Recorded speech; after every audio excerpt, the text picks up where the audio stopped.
Welcome to Solanki education digital.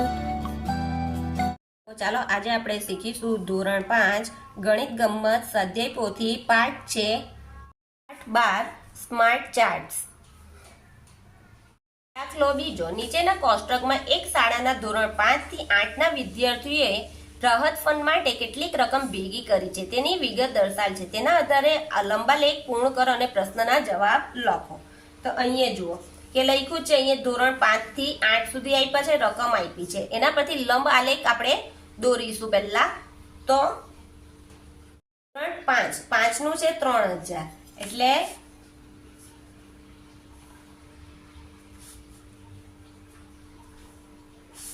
આ 3000 આવશે ધોરણ 5। પછી છે ધોરણ 6 નું 6000 એટલે ધોરણ 6 નું 6000।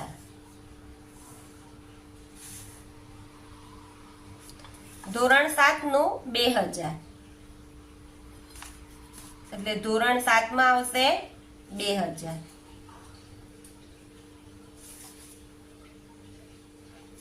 ધોરણ 8 નું 4000।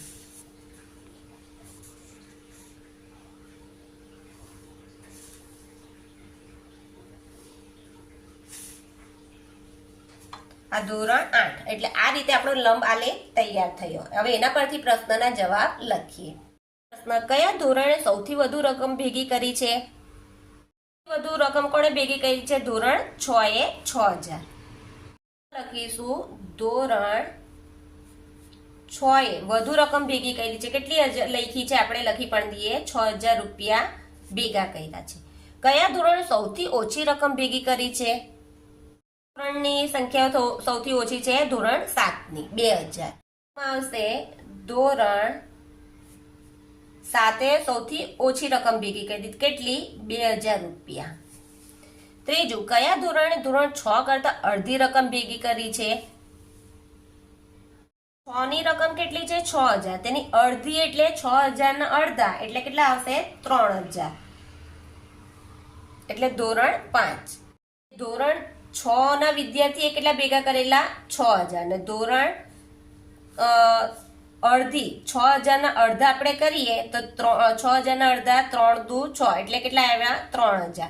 હવે 3000 કોણે ભેગા કર્યા છે? ધોરણ 5 3000 રકમ ભેગી કરી છે। ચોથું, કયા ધોરણે ધોરણ 7 કરતા 2 ગણી રકમ ભેગી કરી છે? 7 ના વિદ્યાર્થીઓએ કેટલી રકમ ભેગી કરી છે? 2000। હવે 2000 ના 2 ગણી એટલે 2 વડે ગુણીશું એટલે કેટલા આવશે? 2 2 4 એટલે 4000 કોણે ભેગી કરી છે?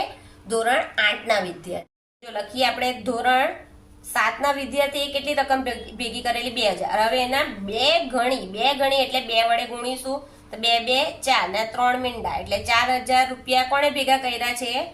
ધોરણ 8 4000 રૂપિયા ભેગા કર્યા છે। જો તમને આ વિડીયો ગમે તો મારા વિડીયો લાઈક કરજો, શેર કરજો, સબસ્ક્રાઇબ કરજો અને મારી ચેનલને સબસ્ક્રાઇબ કરી રાખજો કે આવનાર વિડીયોની નોટિફિકેશન તમને સહેલાઈથી મળી રહે। Thank you.